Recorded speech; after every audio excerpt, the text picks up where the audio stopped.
tempat di mana beliau buang hajat, dan memang menemukan kalung tersebut. Akan tetapi pada saat beliau kembali ke tempat di mana tanduk beliau diletakkan, ternyata pasukan Rasulullah sudah berangkat. Mengapa orang-orang tidak sadar? Dikarenakan Sayyidah Aisyah itu kurus pada saat itu. Di dalam riwayat dikatakan bahwasanya Sayyidah Aisyah itu pada akhir hayatnya cukup besar badannya, cukup gempal tubuh, dan itu dimulai setelah usianya mencapai 15 tahun. Tapi sebelumnya Sayyidah Aisyah itu cukup kurus. Maka ketika diangkat oleh para sahabat yang kuat-kuat itu, mereka mengangkat Sayyidah Aisyah sudah ada di dalam tandu tersebut, sehingga ya udah jalan aja. Maka Sayyidah Aisyah mendapatkan rombongan sudah berangkat dan beliau tidak ditunggu. Akhirnya kemudian alih-alih panik, Sayyidah Aisyah setelah mencari di sekeliling tidak didapatkan, beliau akhirnya kembali ke tempat di mana tandu tadi berada dan duduk di sana, karena beliau yakin ketika pasukan tahu beliau tidak ada di tandu, pasti mereka akan mencari di tempat pertama. Nah, ini kecerdasan Sayyidah Aisyah. Namun karena pada saat itu beliau mengantuk, maka kemudian beliau tertidur di tempat beliau menunggu tersebut. Rasulullah SAW kemudian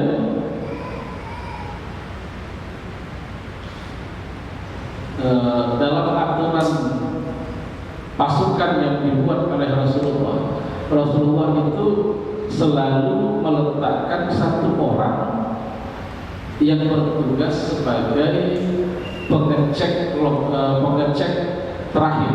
Jadi perangkat paling terakhir fungsinya adalah untuk memastikan tidak ada yang ketinggalan. Jadi posisinya memang perangkat paling akhir dan posisinya paling belakang dari pasukan. Jadi mereka sudah berangkat, yang ini belum berangkat, sehingga kemudian setelah sekitar setengah jam baru berangkat ngecek. Jadi yang ketinggalan itu semuanya bisa diangkut. Nah, pada saat itu Rasulullah SAW meletakkan seorang sahabat yang bernama Sufwan bin Mu'attal As-Sulami Az-Zakwani, seorang sahabat yang bertugas untuk bagian penjagaan ini. Maka ketika pasukan sudah berangkat setengah jam kemudian, baru Sufwan ini jalan sampai di tempat Sayyidah Aisyah berbaring duduk. Beliau kaget, dan saat itu belum ada ayat hijab, jadi masih terlihat wajah Sayyidah Aisyah. Sufwan melihat bayangan hitam, agak kaget. Didekati, ternyata mendapatkan Aisyah yang sedang tidur sambil duduk. Maka ia mengucapkan, Inna lillahi wa inna ilaihi raji'un. Ini istrinya Rasulullah. Maka ia mendekati Aisyah yang kemudian terbangun. Sufwan turun dari ontanya, ontanya didudukkan, lalu dia mengisyaratkan kepada Sayyidah Aisyah untuk naik. Sayyidah Aisyah naik, lalu mereka berjalan menuju rombongan. Itu saja. Sayyidah Aisyah mengatakan tidak ada percakapan dan tidak ada suara sedikit pun dari Sufwan kecuali ucapan yang pertama tadi, Inna lillahi wa inna ilaihi raji'un. Ini istri Rasulullah. Jangan. Dan ini bukan suatu hal yang aneh pada saat itu seharusnya, karena memang itu tugas orang yang mengangkat, orang yang di akhir. Sampai kemudian mereka menemukan rombongan Rasulullah yang sedang beristirahat di satu tempat. Maka terlihat Sufwan sedang memegang tali kekang ontanya yang mengangkat Sayyidah Aisyah. Orang-orang munafik yang saat itu berada di dalam pasukan menangkap ini celah untuk mereka merusak nama baik Aisyah.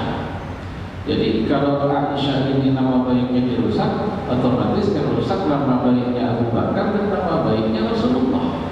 Kan seru, istri Nabi selingkuh. Nah, ini bahasa-bahasa yang bakal membuat booming ini berita ini, bahkan merusak nama Rasulullah. Maka Abdullah bin Ubay bin Khalaf yang kemudian mulai merancang, dibantu oleh rekan-rekannya, mulailah menyebarkan berita-berita tersebut. Dan lucunya, kata para sejarawan, mereka itu tidak menggunakan kalimat, mereka itu menggunakan isyarat yang dipahami. Seakan-akan mereka mengisyaratkan bahwasanya ini pasti nggak benar, Aisyah nggak benar, dengan Sofwan ini nggak benar, tapi pakai isyarat, sehingga dalam sejarah mereka tidak dihukum. Kenapa? Tidak ada bukti mereka menyebarkan, mereka cuma pakai isyarat yang ditangkap oleh sebagian kaum muslimin yang sayangnya ada juga yang mempercayai. Nah, berita ini kemudian tersebar di kota Madinah. Bagaimana Sayyidah Aisyah menanggapinya? Sayyidah Aisyah belum sempat menanggapi, karena ketika beliau sampai ke kota Madinah, beliau jatuh sakit dan cukup lama. Sekitar 1 pekan beliau sakit. Berita ini santer, banyak sekali yang sudah mendengar dan menceritakan. Meskipun mayoritas sahabat seperti kisah Abu Ayyub dan istrinya Ummu Ayyub, Ummu Ayyub bertanya kepada istrinya, kepada suaminya, wahai Abu Ayyub, apakah engkau mendengar apa yang diceritakan orang-orang tentang Aisyah? Maka Abu Ayyub katakan ya, tapi aku yakin ini beritanya dusta, karena tidak mungkin ini terjadi. Apakah kau percaya, Ummu Ayyub? Kata Ummu Ayyub, tidak. Maka Abu Ayyub mengatakan, dan Aisyah tentu tidak, karena dia jauh lebih baik daripada engkau. Orang yang lebih baik daripada orang baik kayak engkau saja, Ummu Ayyub nggak mungkin melakukan hal itu, apalagi selevel Aisyah. Namun kita katakan tadi ada beberapa orang sahabat Nabi yang termakan. Yang tercantum adalah 3 orang. Yang pertama adalah Hasan bin Thabit, yang kedua adalah Hamna binti Jahsy, dan yang ketiga adalah Mistah bin Uthathah. Hasan bin Thabit ini kenapa menceritakan ataupun mengeser berita tersebut? Karena kata para sejarawan, dia ini, Hasan ini ada sedikit konflik dengan Sofwan yang sahabat yang bersama dengan Sayyidah Aisyah, yang mengangkat Sayyidah Aisyah ke ontanya. Jadi Hasan ini seakan-akan agak iri dengan Sofwan yang kebetulan dia ini sejak masuk Islam seakan-akan karirnya nanjak drastis, sampai-sampai dipercaya oleh Rasulullah pada jabatan-jabatan tertentu. Dan ini Hasan agak sedikit iri, sehingga ketika ada kesempatan dipakailah hal tersebut untuk menjelek-jelekan Sofwan. Sampai kita tahu Hasan ini adalah seorang penyair, maka Hasan sampai buat syair yang menyerang Sofwan begitu tahu dia difitnah, dituduh oleh Hasan, datang, dia ambil gagang pedangnya, dia pukul Hasan bin Thabit dan mengatakan, demi Allah, aku tidak melakukan apapun sebagaimana yang dituduhkan oleh orang-orang. Rasulullah melarang mereka lalu mengatakan, jangan kalian melakukan hal tersebut. Tapi Hasan mengatakan, ya Rasulullah, dia sudah mencelakaiku. Maka kata Nabi, ya sudah, kalau gitu kamu minta ganti apa? Maka kemudian Hasan diganti oleh Rasulullah, diberikan rumah yang awalnya diberikan oleh seorang sahabat kepada baginda Nabi, penebus daripada luka yang disebabkan oleh Sofwan tadi. Sayyidah Aisyah sampai saat itu belum tahu. Kenapa? Karena beliau sakit. Dan beliau tahunya kapan? Karena pada saat beliau terbangun dari sakitnya, lalu kemudian beliau ingin buang hajat, ditemani oleh pembantu beliau yang kebetulan adalah orang tua dari orang ini, Mistah bin Usasah. Mistah bin Usasah ini agak mengherankan karena sebenarnya Mistah ini dulu dibesarkan oleh Abu Bakar. Dia ini banyak dibantu oleh Abu Bakar karena Mistah ini anak yatim dan juga miskin, sehingga banyak dibantu oleh Abu Bakar. Tapi ketika dalam momen ini entah mengapa dia kemudian percaya dengan tuduhan kepada anak orang yang pernah berjasa baginya. Ini enggak masalah. Adapun Hamnah binti Jahsy, Hamnah binti Jahsy kemarin kita sudah sampaikan bahwasanya terjadi persaingan ketat antara Zainab binti Jahsy dengan Fatimah binti Abu Bakar, Aisyah binti Abu Bakar. Jadi ini dua kubu dalam rumah tangga Rasulullah sama-sama berupaya untuk mencari perhatian Rasulullah.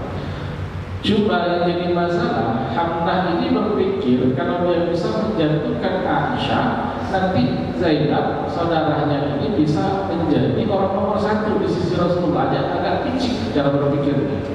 Padahal Zainab sendiri dalam momen ini pada saat ditanya oleh orang-orang, dia mengatakan, demi Allah aku menjaga pandanganku dan pendengaranku kecuali kepada hal yang baik-baik, dan aku tidak mendapatkan pada diri Aisyah kecuali kebaikan. Ini saingan, tapi sehat gitu. Tak mengambil kesempatan untuk menjatuhkan saingannya. Makanya Hamnah ini salah langkah. Tapi efeknya luar biasa. Pada saat Sayyidah Aisyah tahu kalau dia dituduh seperti itu, dia menangis dan mulai berpikir, karena setelah kejadian itu biasanya kalau Aisyah itu sakit, Rasulullah itu perhatiannya luar biasa. Tapi saat itu Rasulullah seakan-akan jaga jarak. Jadi nanya Aisyah, gimana kabarmu? Sehat, udah agak mendingan? Dia udah pergi gitu. Maka Aisyah mulai mikir, jangan-jangan gara-gara itu. Karena nggak tahan, akhirnya Sayyidah Aisyah minta kepada Rasulullah, ya Rasulullah, izinkan aku untuk tinggal di rumah orang tuanya. Jadi balik ke rumah bapaknya. Nah di sana pun Sayyidah Abu Bakar dan Ummu Ruman, ibunya daripada Sayyidah Aisyah pun kebingungan. Karena ini sudah jalan hampir 1 bulan, tapi tidak ada penjelasan dari Allah berupa wahyu yang menceritakan tentang fitnah tersebut, apakah itu fitnah atau benar. Dan ini bikin agak galau. Sayyidah Abu Bakar bingung, ibunya bingung. Maka pada saat Aisyah datang, mereka duduk, Rasulullah kemudian sebelumnya memanggil 2 orang. Yang pertama adalah Usamah. Usamah ini adalah orang yang sangat mencintai Rasulullah, anak daripada Zaid bin Harithah yang dulu pernah diangkat Nabi dan mendapatkan kunyah Zaid bin Muhammad. Dan Usamah ini adalah anaknya yang sangat disayangi oleh Rasulullah. Lalu orang kedua adalah Ali. Nah, artinya dua-duanya itu termasuk lingkaran dalam keluarga Rasulullah. Usamah ditanya oleh Sayyidina Ali ke Rasulullah, ya Usamah, apa pendapat tentang hal ini? Maka Usamah mengatakan, ya Rasulullah, aku tidak melihat Aisyah kecuali yang baik. Ini pasti fitnah dan tidak mungkin Sayyidah Aisyah melakukan hal tersebut. Kemudian Sayyidina Ali ditanya. Nah Sayyidina Ali ini jawabannya agak gimana gitu. Beliau mengatakan, ya Rasulullah, jangan sampai kau galau dengan masalah satu perempuan, masih banyak perempuan yang lain. Nah ini kacaunya di situ. Makanya kalau kita lihat dalam sejarah, Sayyidah Aisyah dengan Sayyidina Ali ini memang kadang-kadang gak saling tegur. Karena Sayyidah Aisyah ini agak tersinggung dengan jawaban Sayyidina Ali. Sayyidina Ali itu realistis jawabnya. Ya Rasulullah jangan ya, enggak cuma gara-gara satu perempuan yang kamu galau kayak gini ya pasti aja ya Rasulullah. Habis itu Sayyidina Ali mengatakan ya Rasulullah, coba kita panggil pembantunya Sayyidah Aisyah yang lebih tahu. Maka dipanggil oleh Rasulullah pembantunya Aisyah ini, kemudian ditanya, apa pendapatmu tentang Aisyah? Awalnya salah paham, dikiranya tentang hal-hal lain gitu ya. Jadi dijawabnya agak berbeda. Maka Nabi mengulangi lagi pertanyaannya. Nah, dalam satu riwayat dikatakan bahwasanya Sayyidina Ali ini membentak pembantunya Sayyidah Aisyah karena dianggap berteleh-teleh, dan ini membuat Sayyidah Aisyah itu tersinggung. Seakan-akan ada sesuatu yang disembunyikan, padahal pembantunya Sayyidah Aisyah itu sebenarnya salah tangkap pertanyaan, bukan menutupi hal-hal yang lain. Nah, ini makin kacau, Pak. Dan sebenarnya makin galau nih. Jadi kalau rumah tangga ada sedikit goyang-goyang, ya jangan kan rumah tangga kita, rumah tangga Nabi yang datang konflik kayak gini.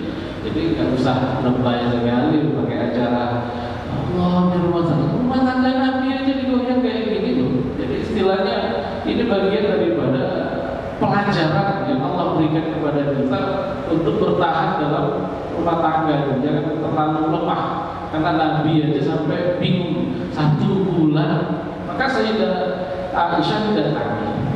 Nah, di sini Rasulullah akhirnya bertanya kepada Sayyidah Aisyah dan mengatakan, wahai Aisyah, engkau telah mendengar hal tersebut. Jika engkau bersalah, maka bertaubatlah. Allah sebaik-baik menerima taubat, dan jika engkau benar, maka Allah akan membersihkan namamu. Sayyidah Aisyah melihat kepada bapaknya Abu Bakar. Abu Bakar tidak bisa ngomong. Di satu sisi Rasulullah, di sisi yang lain anak kandung. Dia tengok umur rumah juga serba salah. Namanya Allah mesti pengen membela anak, tapi ini Rasulullah. Maka kata Sayyidah Aisyah,